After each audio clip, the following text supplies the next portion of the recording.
So when you asked me to do the class, I said just continue with the same topic that I did in Brooklyn. Are you sure? But I think it's could the ramification in different directions. So I'll just sort of first like a general introduction of like things that I'm doing, and then you see the direction that I'm going.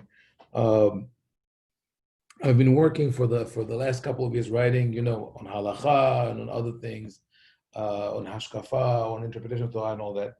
But a lot of what I'm doing is from my perspective, is with the concept of tikkun olam.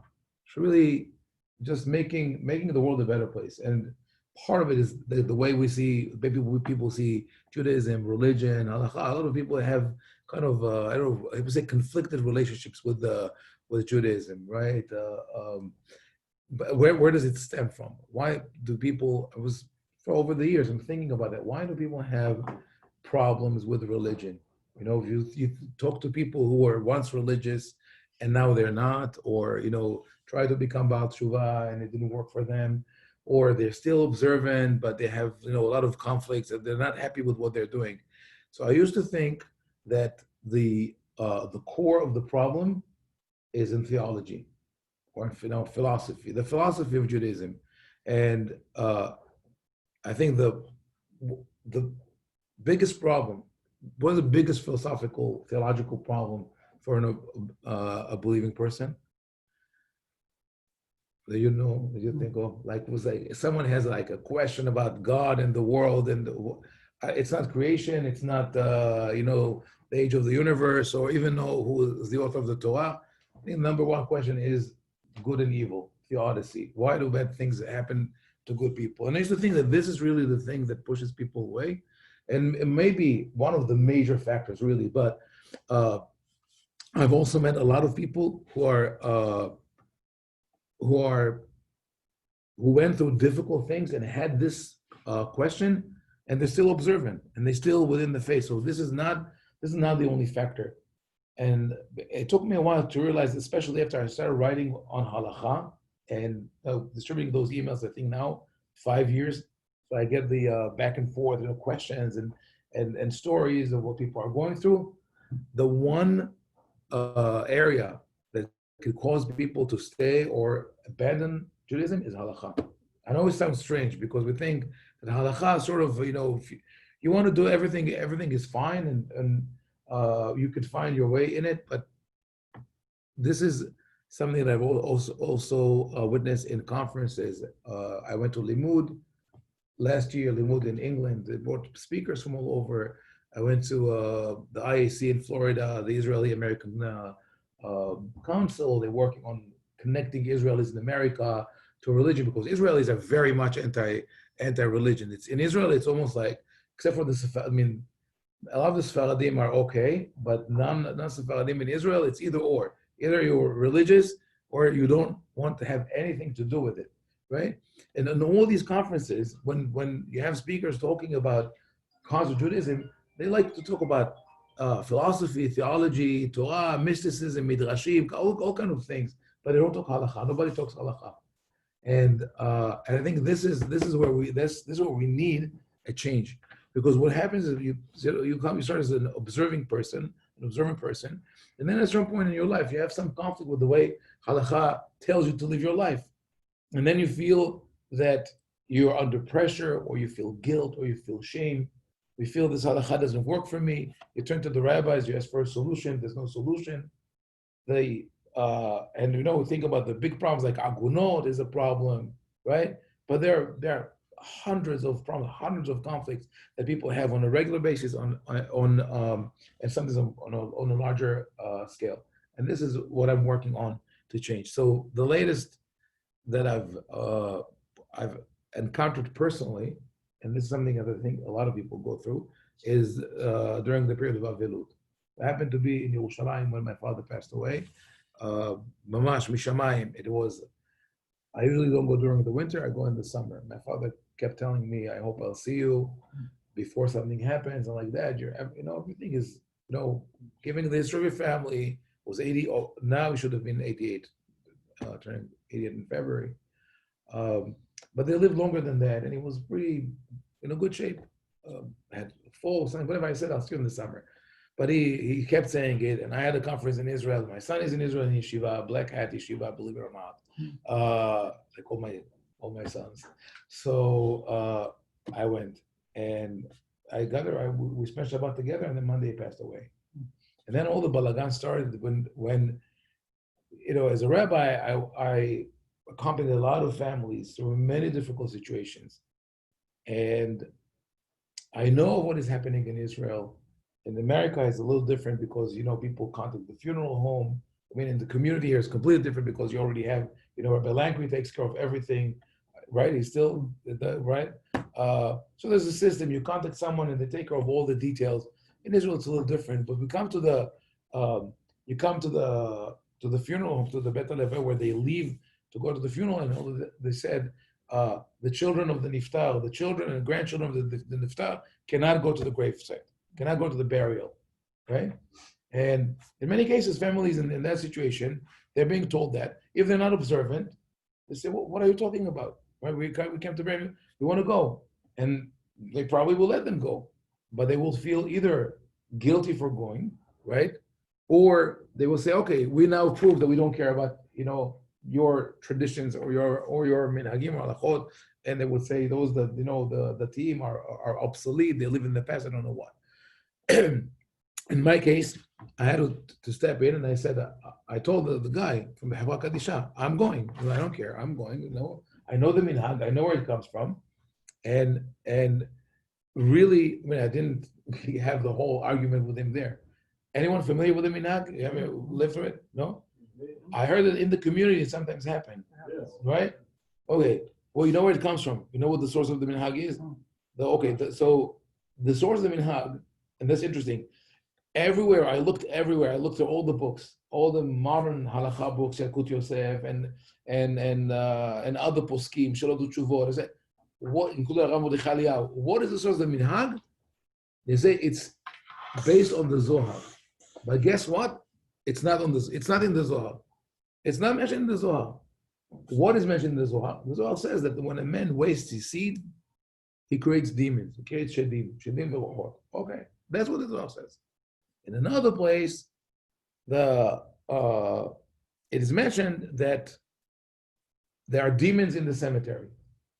Well, then someone in the 16th or 17th century, one rabbi, under the influence of Kabbalah that was rising in Tzfat and afterwards in Europe, it was actually an Ashkenazi rabbi, put two and two together, and he said, the demons in the cemetery are the same demons that come from my seed, from my Zerah Lebatala, and now what are they doing there? And he develops the idea, they're there because they want to attend my funeral, because they're my children, right? And he says, now my evil spiritual children, the shedim, are there with my real physical children, and they are going to cause them damage.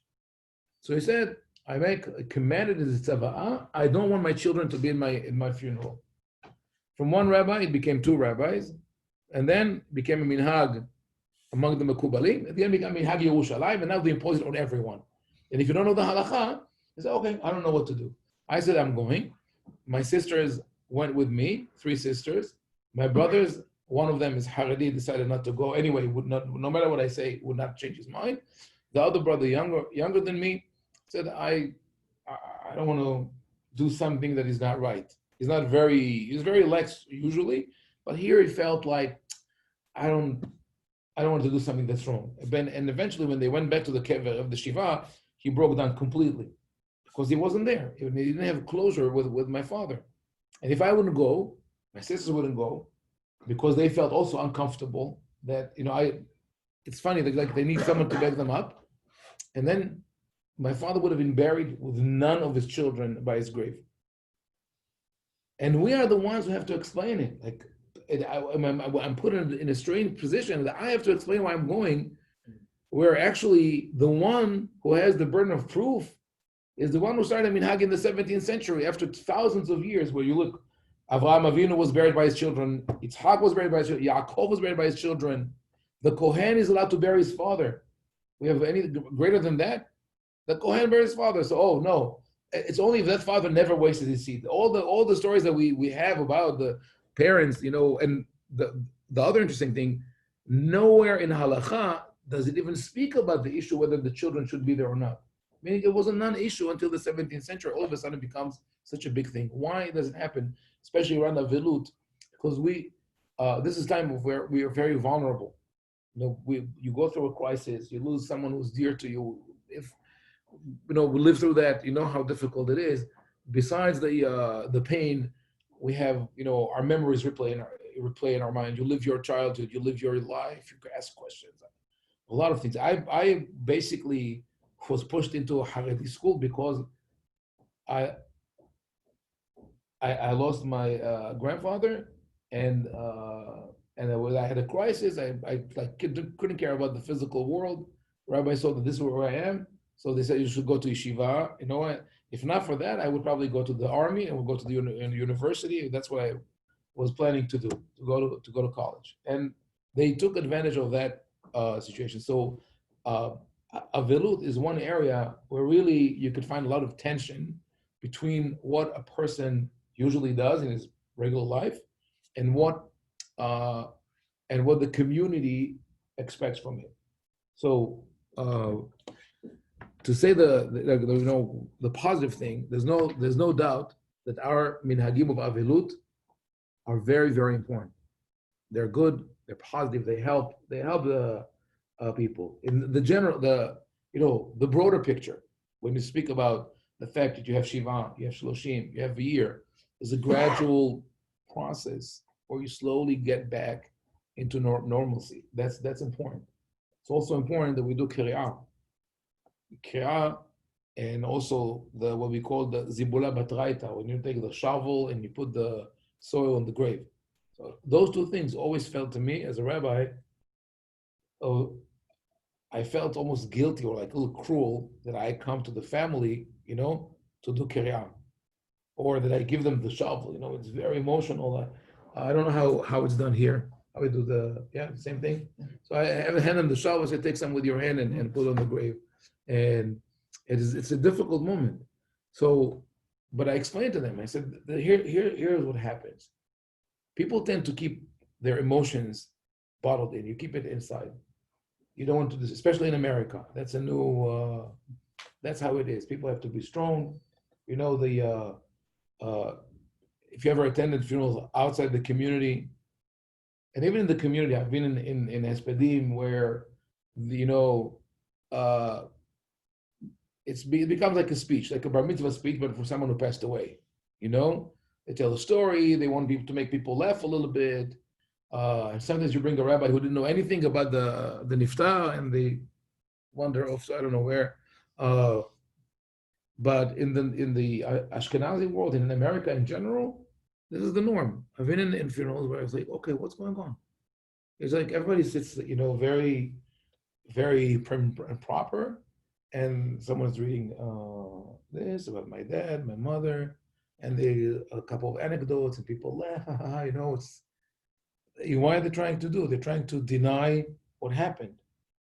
And you know what happens afterwards? And when you go to the cemetery, also everything is very clean. Everything is very, in non-Jewish world, the deceased is being dressed, and they put makeup and everything. There's a whole, because the whole thing is trying to embellish death. As it's very nice and over detached from us.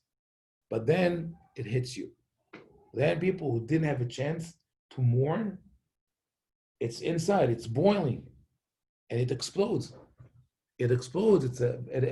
Or causes harm, mental, psychological harm. Judaism says, okay, now deal with it. We do the kriyah. You tear your clothes, and to say, I'm letting those things out. We take the shovel to feel the direct connection to what we're doing, but we also tell the niftar, you know what? We acknowledge that this had to happen, and you're moving on. It's important for us to acknowledge that also. So very, very wise practices. Where does it get a little twisted? When people turn this into what I called the millimetric halacha, or the inchworm halacha. Everything has to be quantified. Everything has to be measured, right? It's not, take for example, Saudat Avra'ah. What is the idea of Saudat Avra'ah? The meal after the funeral. The idea is it's symbolic. It's the Avel doesn't want to eat. So when the Avelim come home, we say, we're going to bring you food. And we're going to feed you, and we're going to sort of force you to get back into real life. Okay? And the rabbis also said it shouldn't be of your own money because you're still like a little bit there. You're not connected to this world. Okay? And now people go crazy. I mean, in some ways it's good. There's always an organization, a couple of families or ladies or that take care to bring food. But I've dealt with situations where people live in remote places and say, what are we going to do? How are we going to get food? Who's going to come? No, listen, if there are no people around you and and everybody's family, go get something in the supermarket and eat it. It's fine.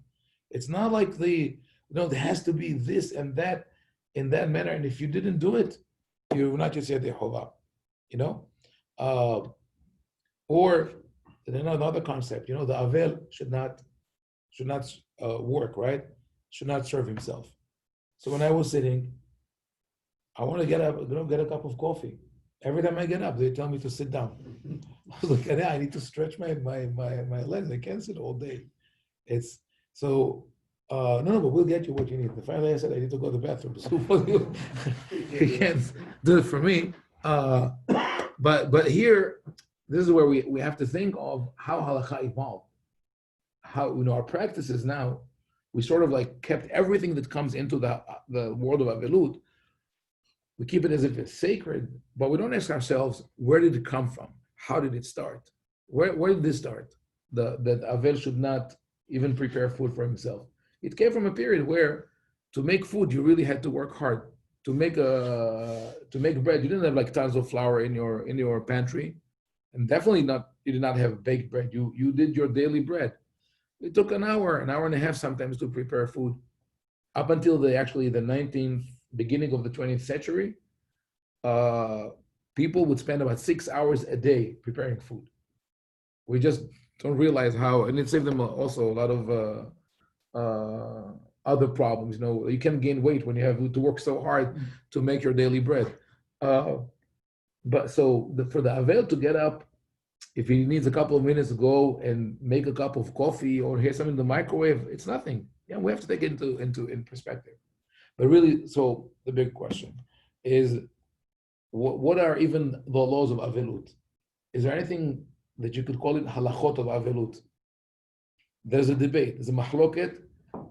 According to Rambam and other opinions, there's one day of Avelut is midoraita and the rest is the Rabbanan. According to others, the whole thing is with the Rabbanan. And it makes sense because Avelut is about grieving, it's about expressing our emotions. You can't commend someone to grieve. If that person doesn't feel connection, no matter what you do, it's not going to help. And you're going to force that person to be in a situation where they feel, give you an example, an adopted child. That's actually a halachic discussion that really upset me very much because I think people don't understand that. An adopted child who does not know his biological parents, he knows who they are, but there's no connection between them. They abandoned the child, they gave him away for adoption, and now his biological father passes away. Should that child practice Shiva Avelut? Halacha says yes. I mean, the classic poskim would talk about it today, but it was not very common in the past. There was no such thing as adopting as we know it today. It was the family would take the child over, not some other family. But they say, no, it's your father, you have to. No, it's not. Shiva is about the grief that a person feels. If you don't feel it, no matter what happens, it's not going to help. But let's say they took that child and said, you have to sit Shiva, go sit with the family. He's going to mourn, maybe. At a certain point, you'll see him crying. But he's not crying for his father. He's crying for himself. He's crying for other tragedies he had in his life. So this is something that I think is very evident with Avelut, less evident with other halachot, but we sometimes take the human factor out of the equation. We forget that it's really the halacha, the Torah, the whole system is there to serve us. I know it sounds a little bit like Well, of course, it's to serve God. We always talk about serving God. But we have to remember, God doesn't need us to serve him. It's beyond all that. He created the system for us to serve us. So the Avelut is there to serve us. So the Hachamim actually knew that, and they said, Halacha kedivrei hamekel be'avel. Wherever there is a question about Avelut, you follow the more lenient opinion. Meaning you try to accommodate the Avelim and not make it a burden for them. An example, music during the Shaloshim, during the year, right? Some people are very, very, they call it strict with that we don't hear music, right? But I believe, no, actually I have a proof for that from the poskim, that whenever you talk about being strict, there's a flip side of being lenient. It's just a question of what are you focusing on? Am I strict about the general laws of Avelut as we know them, or am I lenient about how I treat that person, right? So this is a ruling of the Shach, the commentary on Shulchan Aruch on Yoreh De'ah, Rabbi Shabtai in the 16th century. He says this. He says, "כשם שאסור להתיר את האסור, כך אסור לאסור את המותר." The same as you're not allowed to declare something which is allowed, which is forbidden to be allowed, you cannot do the opposite. If you recall in Viduy Gadol of Rabbeinu Nisim on Yom Kippur, the Viduy that we say, there's a line that he says, he speaks about how lowly he is. No, here's the Rosh Yeshivat, the Gaon of Yeshivot Bavel, and he says, "Hara b'einecha asiti," you know, it was evil, and then he says, "Et asher asarta hitarti," fine, okay, "V'et asher hitarta asarti." So say, okay, so what's wrong with that? Any rabbi that you talk to is that, you know, will have like a list of 100 things that are et asher hitarta asarti, right? They always say, you know, it's good to be machmir, just to be safe. Don't eat this, don't do this, right? Why not? So the Shach explains. He says, why? He says, כשם שאסור להתיר את האסור, אסור לאסור את המותר. He says, משום שעל פי הרוב יבוא לידי כולה. Something will come out of it that will be a kula, will be a leniency. How so? Should you explain that? Yeah, I'll explain. And he says, in first sight, you don't see it. Like you look at the situation in front of you. That's a very important warning to the posek. So you look at the situation, right? Let's say the Avel comes and says, "Can I do X?" You say, "No, you can't. Goodbye." That's not an answer. That's not an answer. You ruled by the book, not an answer. Sit with the Avel. They have to know who he is, who's his family, what his background. You really need to know the people. You can't rule from a website. You can't rule from a book. And why is that? So the Shach explains. It's just, you know, there'll be a chain reaction, and 100 events later, there will be a kula. Example. With several examples. The one is very broad, very, very general, and that is parents whose children go off the derech. You know, OTD is a big issue in the Orthodox world, right? Now, all my kids are in Lakewood. It's like they say, some people tell me it's like a punishment because I'm very liberal with my opinions. Like, all your kids end up in BMG. How is it possible, right? So why? Because I never impose anything on them. I never impose on them. I said, this is what we do. And I went with them at their level. There was one, my son was now in Yeshiva in Israel, it's in Tomo, Torah Moshe.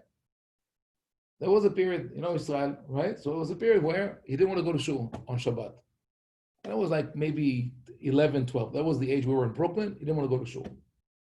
I wake up in the morning, you want to come to shul? I never said, like, let's go to shul. And because I realized that he was already uncomfortable. He says, do you want to come to shul? No. I said, okay, I'll go to shul. My wife would say, what? Like, I said, you wait, you know the story, right? I told you that. No, friend. Anyway, he said, but what are you going to do? I said, listen, if I impose it on him, what am I going to gain? He's going to come to shul. He's going to sit there because I force him to. His tefillah is not going to come from the heart. Let him work it out. Let him work out with himself. And you know what? It took, I don't know, maybe a year. Not every Shabbat. He would come one year. But then for a whole year, we had these fluctuations. And then, like I said, now, I mean, not only is it Shiva, last year we had a crisis because we were driving from Lakewood to Maryland and we missed like the minyan on the way. We couldn't do it when we left. We got, whoa, it's a major crisis, right? Where did it come from? Because it didn't impose it on him. But if you look for children who are off the derech, almost in every case, you will find an authoritarian parent. Parents who would sit with their kids, like, oh, you didn't wait 6 hours, but why did you do that? And we had a friend, a neighbor in Deal. We were like, I walked back from shul, and on Shabbat morning, it's Shabbat Tefillah is over already. I said, don't worry, your husband didn't pray with us today. Oh, Baruch Hashem. Why? She's afraid he's going to come home, he's going to fight with his children. Why did you use the ice cube maker and this and that? Shabbat becomes, so this in very broad terms, this is the mahmir becomes a mekel, because you are mahmir on Ilchot Shabbat or whatever it is, but you mekel because you allow yourself to drive people away from Judaism. It's a long-term concept. And right, this looks completely, it's a nice, some people call it meta halachic, they like the term meta, beyond. But it's real halakha. There's actually a mahloket between the Chazon Ish, Abu Shlomo Zalman Auerbach, about inviting over people who are not going to say bracha or maybe drive Moshe. Like they're not going to be fully observant. Could you invite them over for a Shabbat meal? Chazon Ish says no. Why? Don't put an obstacle in the path of a blind man. If you invite them over, they're going to drive, or they're not going to say bracha, they're going to do netilat yadayim. Rabbi Shlomo Zalman Auerbach says, from the same concept, he says, you know what is the obstacle that you put in their way? That you're alienating them. I use the same concept. He says, for you to be mahmir in not inviting them is to be mekel in alienating them. I'll give you another example, and this is a little more complicated, but this is real halacha, and the result of the leniency is the loss of life.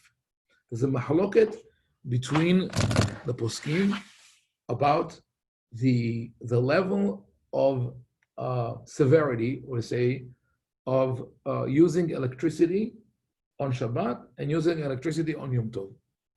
So, regarding Yom Tov, it's a known thing.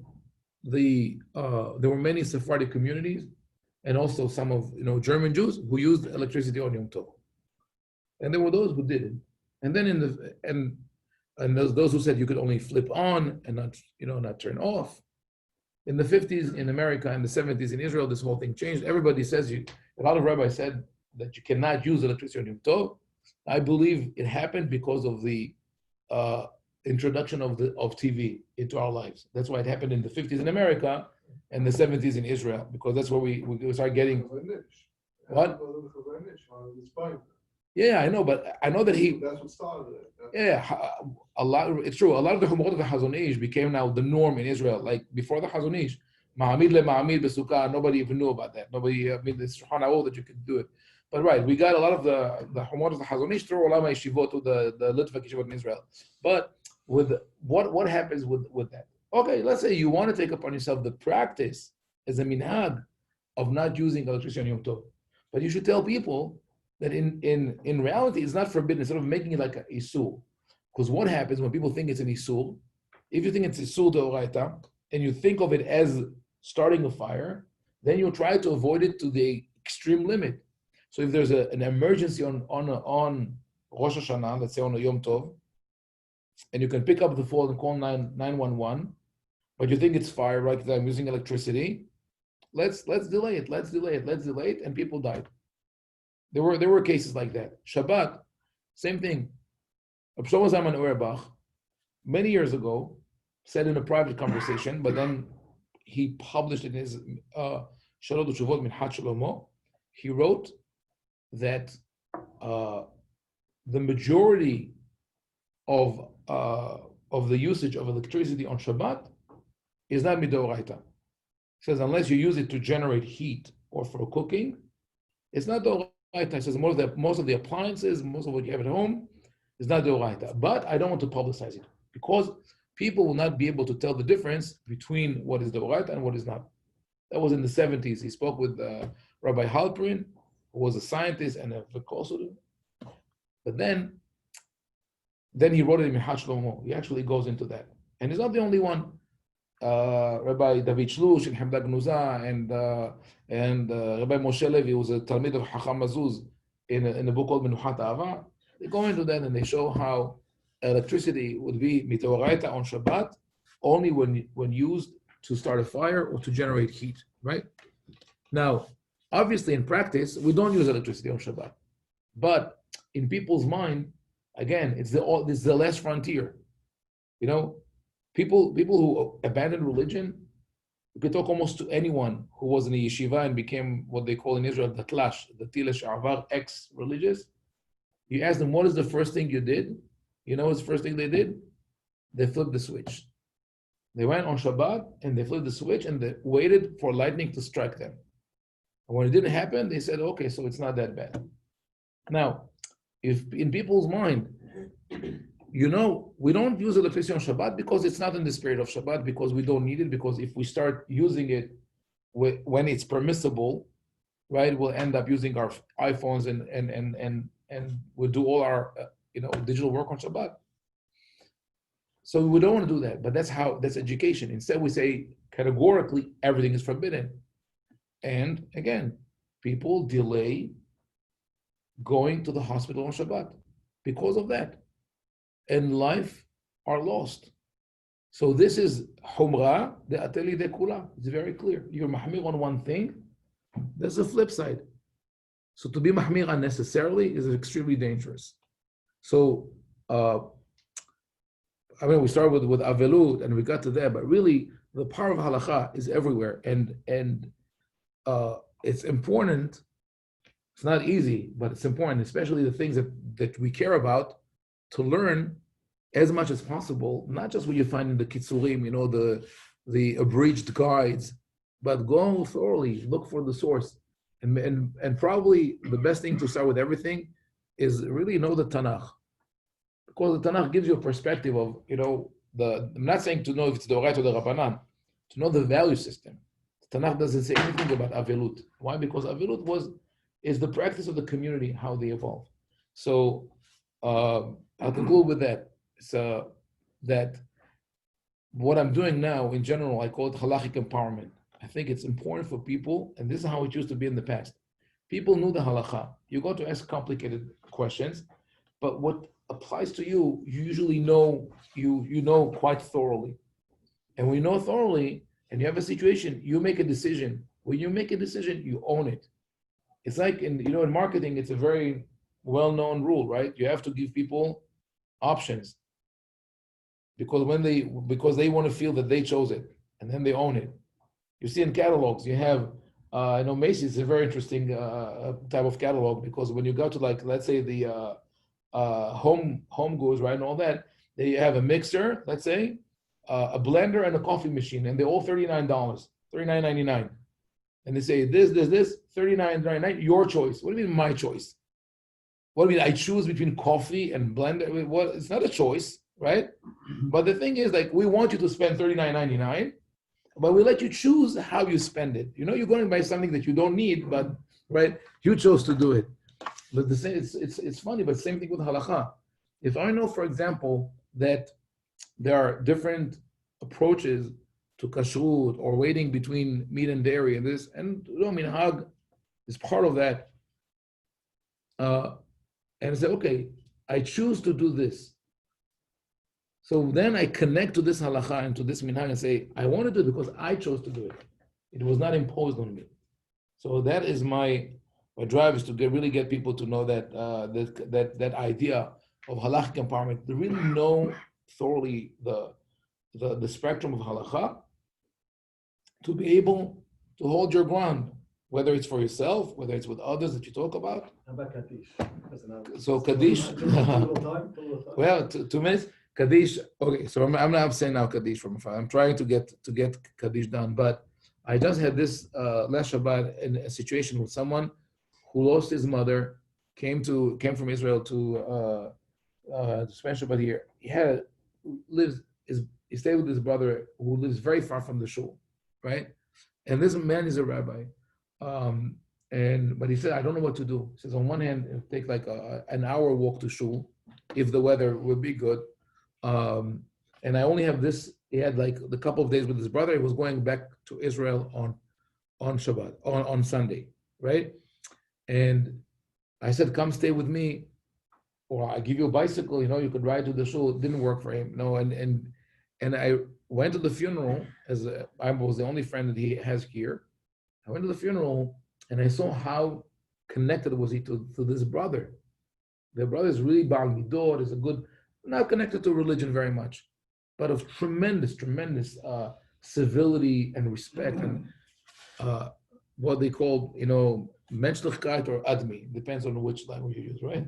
So Bani Adam, whatever. So and I realized it's important for him. So he said, "What do you say?